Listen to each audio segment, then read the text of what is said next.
반갑습니다. 허브경제TV입니다. 네, LNF입니다. 오늘 주가 4% 정도 밀렸습니다. 아무래도 오늘 2차전지 쪽에 좀 악재가 나왔죠.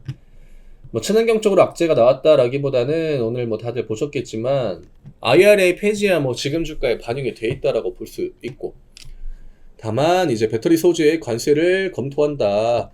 동맹 국가는 개별 협상을 좀 권고한다. 결국 이거는 겁주기죠. 이게 트럼프 쪽에서 원하는 겁니다. 이걸 통해 가지고 뭘 얻으려고 하겠습니까? 다른 쪽의 적자를 줄이고 어떤 그 무역의 적자 기조를 흑자 기조로 바꾸려고 하는 거예요. 미국은 왜 맨날 호구처럼 그렇게 적자 그 무역만 하냐? 이게 그 트럼프의 메인 그거거든요. 그럼 결국 오늘의 이 이슈는 어떻게 보면은 가장 강한 충격이 1차로 그냥 먼저 나온 거죠. 이후에 협상을 하면은 점점 완화가 되는 움직임을 우리가 기대해 볼 수 있지 않겠습니까? 그러면 주가는 오늘 충격이 가장 강했던 거고 이후에 또 반등을 충분히 보여줄 수 있다는 거. 이게 기업들이 이런 협상을 하기는 힘들죠. 이거는 정부 대 정부, 그러니까 국가 대 국가 차원에서 해줘야 되는데 어떤 정치적인 거를 떠나가지고 좀 좋은 조건으로 최대한 좀 딜을 해줘야 될 것 같아요. 이게 최근에 뭐 미국인이 막 그 미국이 멕시코니 뭐 캐나다니 해가지고 압박을 굉장히 많이 줬잖아. 그래서 막 뭐 캐나다 총리가 트럼프 집 찾아가고 막 뭐 그랬다라고 하는데, 뻔히 알잖아요 뭘 원하는지 얘가. 그거를 어느 정도 들어주면은 다른 쪽에 충분히 완화 가능성이 있다라고 하는 겁니다. 그게 뭐 지금 정부가 됐든 뭐 다음 뭐 여당 야당 뭐 그걸 다 떠나가지고 국가 차원에서 좀 풀어줘야 될 이슈다. 취임이 지금 얼마 안 남았거든요. 그래서 우리나라가 정치적으로 좀 혼란한 상태이기 때문에 이쪽에 공백이 있죠. 그리고 그 공백에 대한 우려감도 주가에 일부 반영이 됐다라고 저는 생각을 합니다. 정치적 성향 이런 거 다 떠나가지고 저는 뭐 딱히 그런 성향이 있는 사람은 아니고요. 뭐 어찌됐든 가장 뭐 흔하게 할 수 있는 게 뭐 미국산 에너지 이런 거 수입 늘리겠다. 너네가 이쪽에서 좀 더 이득을 보게 해주겠다. 대신에 배터리는 좀 봐줘라. 아니면 이 정도 좀 깎아줘라. 우리나라 기업들한테 최대한 좀 덜 피해가 가게끔 딜을 좀 해줘야겠죠. 뭐 물론 이게 우리나라가 2차전지가 지금 경쟁국이 어쨌든 간에 뭐 중국이랑 지금 경쟁이 뭐 가능한 수준이라고 저는 보진 않아요. 이게 이전부터 이야기 드렸지만 우리나라 그 특성 중에 하나가 중국을 굉장히 좀 무시하는 성향이 있잖아요. 언론 같은 거 이렇게 보면은 그 언론을 저는 얘기하는 게 아니라 그 언론 달리 이제 댓글들을 얘기하는 건데, 이미 2차전지 뭐 그런 기술은 저는 중국이랑 차이가 좀 많이 벌어졌다라고 생각합니다. 중국 쪽이 투자를 정말 열심히 했고 또 내수 시장이 워낙 좋기 때문에 뭐 오늘 뭐 2차전지 기업 관련해서 중국 쪽도 뭐 안 좋은 이슈가 몇 개 나오긴 했지만 탑급에 있는 그 기업들 같은 경우에는 탄탄대로거든요. 우리나라 뭐 렌터카 시장도 뭐 진출한다라고 막 뭐 그런 이야기도 나오고 있는데, 결국 트럼프가 중국을 어쨌든 때리는 거를 원하긴 할 거란 말이에요. 그러면 우리나라 입장에서 중국이랑 지금 경쟁을 하고 있는 상황이나 마찬가지이기 때문에 중국이 뭔가 트럼프로 인해 가지고 수혜를 얻을 가능성은 그렇게 크지 않을 거예요. 남은 거 소재나 이런 쪽에서는 우리나라가 또 독보적인 그 중국을 제외하면은 독보적인 위치에 있기 때문에 주요 대상국은 뭐 어쨌든 일본이랑 그 다음에 우리나라가 되겠죠.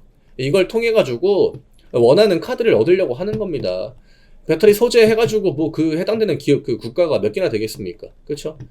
웬만큼 좀 들어주면은 좀 완화를 시켜줄 확률이 높지 않을까 이렇게 생각이 되고, 기술 차이는 결국 이제 중국이 가는 길이 옳았죠. 맨 처음부터 이제 저가형 배터리 쪽으로 집중을 많이 했고, 또 경기가 좀 사이클이 안 좋아지면서 기차연지 그 전기차 판매하는 그 기업들도 가격에다가 포커스를 맞출 수밖에 없는 그런 상황이었잖아요. 그러면서 우리나라 기업들 실적이 또 많이 안 좋아졌던 거고, 애초에 프리미엄 배터리나 좀 단가가 있는 그런 쪽에 뭐 배터리 같은 경우에는 수요가 좀 많이 줄어들 수밖에 없는 그런 상황인 거죠.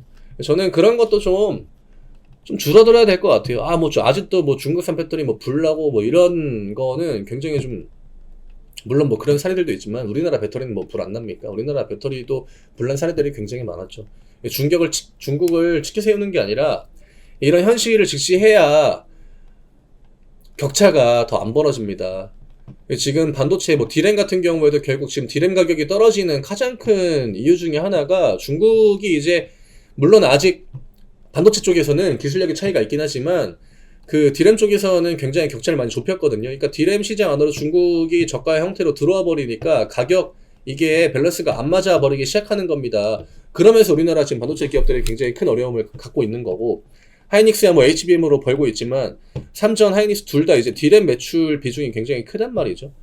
네, 그런 부분들 저는 인정할 거는 인정하고, 또 우리가 또 열심히 해야 될 거는 또 열심히 하고, 우리가 잘하는 거는 더 격차를 벌려 나가는 거, 예, 이게 좀 중요하다라고 생각합니다. 뭐 이런저런 다 이야기를 드리긴 했는데, 뭐 어찌됐든 오늘 나온 악재는 그래도 좀 완화의 가능성이 있지 않나. IRA 같은 경우에는 이거는 뭐 우리가 어떻게 할 수 없는, 그 완전 어떻게 할 수 없는 거죠. 뭐 주별로 정책이 다르다라고 하니까 그런 쪽에 기대를 걸어봐야 되는 부분인 거고, 그 다음에 이제 저거는 협상을 하겠다라는 언지를 줬기 때문에 그 협상을 최대한 좀 잘 풀어가지고 주가의 데미지를 빨리 좀 완화시켜야 되지 않을까, 그렇게 생각합니다. 오늘 이 정도로 좀 정리해드리면 될 것 같고요. 저희 텔레그램 아직 안 들어오신 분들 지금 뭐 매매할 종목들은 개수로 나와줍니다. 저희도 어제 오늘 이번 주는 뭐 전기전선 쪽으로 개수적으로 집중을 했고, 그래서 수익도 뭐 양자 컴퓨터도 마찬가지고, 뭐 조선 쪽도 최근에 이제 매매를 했고, 예, 충분히 수익 낼 수 있는 그런 시장입니다. 얼른 오셔가지고 뭐 참고 자료들, 이거는 저희 이제 수익 낸 거 이제 올려드린 거고, 참고할 만한 자료들 보신 다음에 매매 열심히 하셔서 수익 좀 많이 내시는 거를 권해드리고 싶어요. 저희 연말 맞이해가지고 7일 동안 55% 할인 이벤트 진행합니다. 올해 마지막 특가 이벤트고요. 이벤트 문의는 아래쪽에 링크. 혼자 하기 힘들다라고 하시는 분들은 또 많은 관심 부탁드리겠습니다. 저는 내일 또 인사드리겠습니다. 감사합니다.